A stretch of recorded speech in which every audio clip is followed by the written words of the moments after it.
Yo, what's happening, world? Name's Raheem Flowers. You know, I initially thought about making a video on an Enter the Mindset series that I had with this brother that I'm gonna speak about, which is Godfrey. Godfrey is Nigerian descent. He's born and raised in Chicago like me, and for anybody who's from the area, there are regions in Chicago: the north side, the south side, the west side. I'm from up north. I'm from the north side. I'm not even gonna sit here in front. Just like me, Godfrey comes from the north side, but he's from an area known as like the Lakeview area, which is the better area. And granted, I was born in that area. Just to give a little background, that's what I'm doing right now. I was born in Lincoln Park, which is close to Lakeview, but interestingly enough, that was a fucked up area at one point in the early 1900s.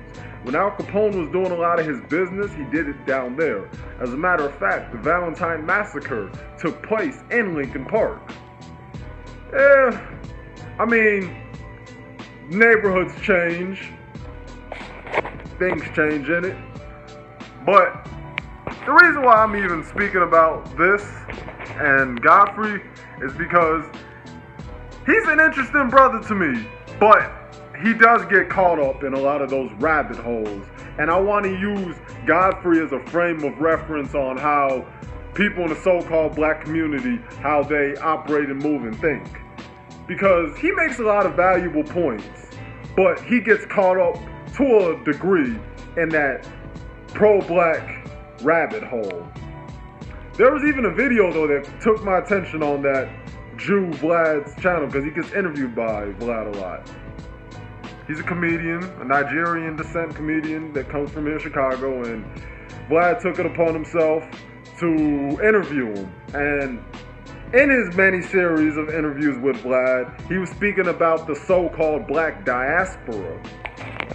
Now, me growing up in a Caribbean household, him growing up in an African household, and it's interesting. And I like how he spoke about how Nigerians would say certain terms to disparage people in the so-called black community in the Western Hemisphere. And a lot of Caribbeans do the same thing. And even a lot of blacks do the same thing to each other down here in the States.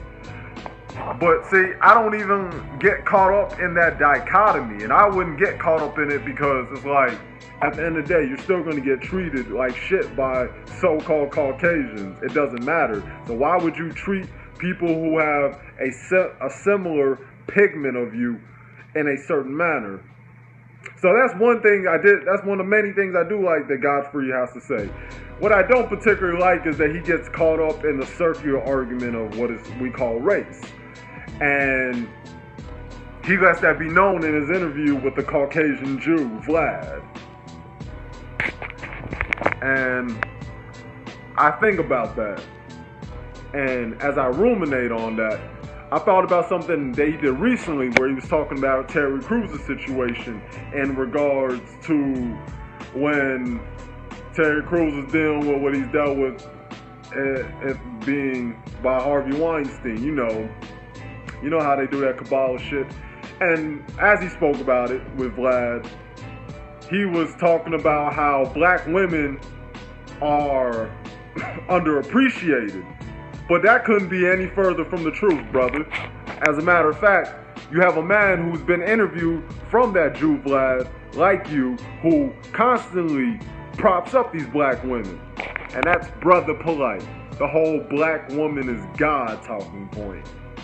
Venerating the black woman, and that's what's done in the so-called black community. It's a matriarchy going on, but it's obvious in the black community. Why do you think when you hear dudes like, man, boy, on my soul, on my mama, I'm gonna beat your ass, you don't hear no on my daddy, or you very rarely hear it. Almost never. And when I think about that, see, people get twisted as this.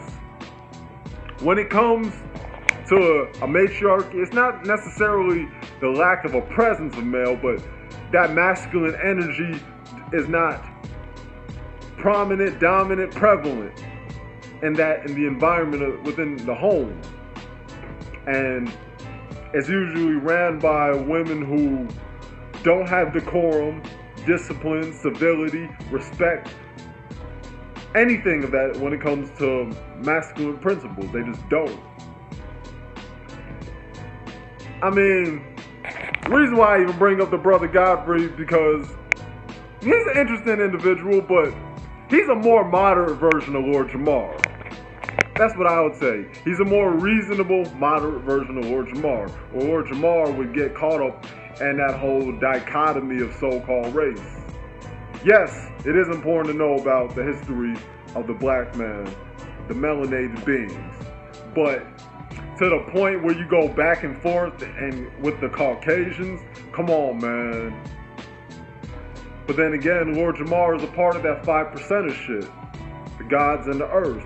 And the funny thing about that is, the man who discovered the 5%er is half Italian, which contradicts the whole idea, the whole concept of being a 5%er, but a lot of these pro-black Negroes ain't gonna talk about that shit though.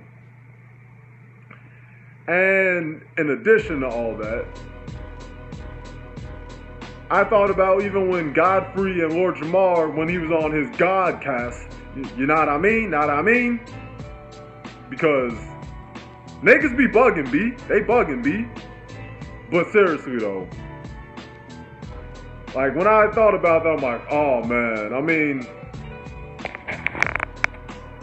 I watched it. And yes, it's interesting to watch. And seeing those two collab on Vlad's interrogation room or interview, interesting. But that's how I stand. I mean, with Godfrey, I think he is an intriguing brother, and that's a fellow Chicagoan from up north, like me.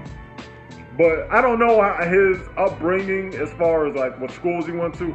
I went to school with a lot of people on the south side and the west side, and I worked there too. Like when I used to work in the Loop area, the South Loop. So I'm a product of multiple environments. Truthfully speaking. And when you expand your horizons, you start to really notice things about life. That's why I made that video, The Omnipotent Experience. It gets tougher to get caught up in those circular arguments, those bullshit dichotomies, and going on these long-winded diatribes, you know? Being a black man coming up in this world, experiencing things, seeing the likes of Farrakhan, being named after Dr. Khalid Muhammad. I even did book reports on Marcus Garvey when I was 15. Look, I understand that whole pro-black mindset because I grew up in it, and I even had that Afrocentric mindset at one point. But then once you start to do research, once you start listening to certain individuals, you start noticing, I'm like, huh. So it's not that everything just trickles down to Africa. Look at Dr. Sebi. Dr. Sebi is close to what is like a neighboring country in Belize, where my roots derive from. He's from Honduras. And you look at a lot of brothers, me doing research, I looked at the Aboriginal Europeans, the Argonusians. Correct me if I'm wrong, for anybody, if I mispronounce that. And I look at a lot of these brothers here. Garrett Morgan, an indigenous black. He has roots there. Old Dirty Bastard, ODB of the Wu-Tang Clan. There's a lot of brothers out there.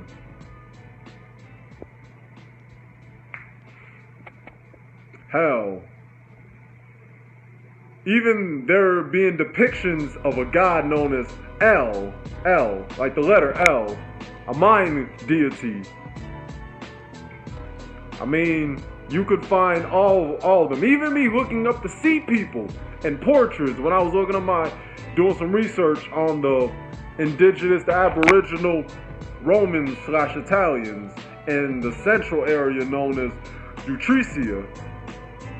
They had portraits, and They have a bunch. They even have a museum down there in northern Africa, in Tunisia, one of the most prominent museums in the world. And I'm like, damn, they have all these portraits and vases and sculptures of deities, and they're all melanated. And even Marco Polo, an Italian Caucasian traveler, has conceded to these things. So yeah, I get the whole notion of the Afrocentricity, but I'm not really for all the Pan-Africanism. And I gotta ask this question though, for the inverted Pan-Africanists, aka the ADOS, what will be done once you get your reparations? Because let's be honest, people in the so-called black community have no end goal.